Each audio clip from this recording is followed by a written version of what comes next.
تازه خبر پر ډیورنډ فرضي کرښه د پاکستاني ځواکونو د تیرې ورځې د حملې تازه جزئیات راورسېدل. تېره ورځ پاکستاني ځواکونو پر ډیورنډ فرضي کرښه ملکي افغانان په نښه کړي دي. د پاکستان د ملیشه ځواک په زابل ولایت کې ډیورنډ فرضي کرښې ته څیرمه پر افغانانو ډزې کړي چې په ترڅ کې زیاته مرګ ژوبله رامنځته سوې ده او څو تنه نور یې تښتولي دي. دا چې یاده پیښه ولې او څنګه رامنځته سوې په اړه د افغانستان اسلامي امارت او پاکستان څه ویلي بشپړ حال را سره هم د غروان ویډیو کې کتلی شئ. سلامونه قدرمنو لیدونکو، مشال پریس یوټیوب چینل ته مو هرکلی کوم.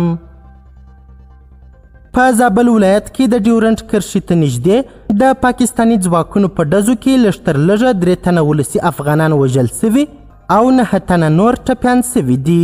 افغان اسلامي اژانس نن سه شنبه د ځینو سرچینو په حواله راپور ورکړی دی چې دا پیښه د شملزو په ولسوالۍ کې پر ډیورنډ فرضي کرښه سوې ده او 2 تنه نور ملکي افغانان پاکستاني ځواکونو نیولي دي. تر دې مخکې یو سرچینې ازادي راډیو ته په دې پیښه کې چې پرون سوې د 2 تنو د وژل کېدو او 4 نورو د ټپي کېدو پخلی کړی و. ویل کېږي چې وژل سوي او ټپیان له سیمې څخه د افغانستان د اسلامي امارت حکومت په الوتکو کې لیږدولي دي.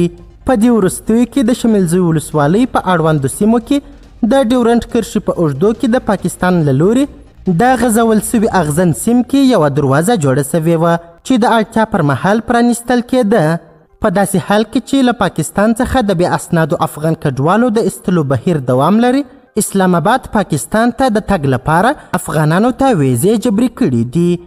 د راپورونو له مخې افغانستان کې د پاکستان سفارت او قونسلګرۍ په ډیره سختۍ افغانانو ته ویزې ورکوي او ترلاسه کول یې ستونزمن دي.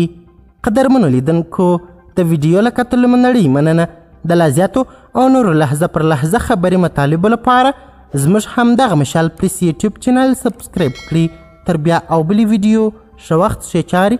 د الله پامان.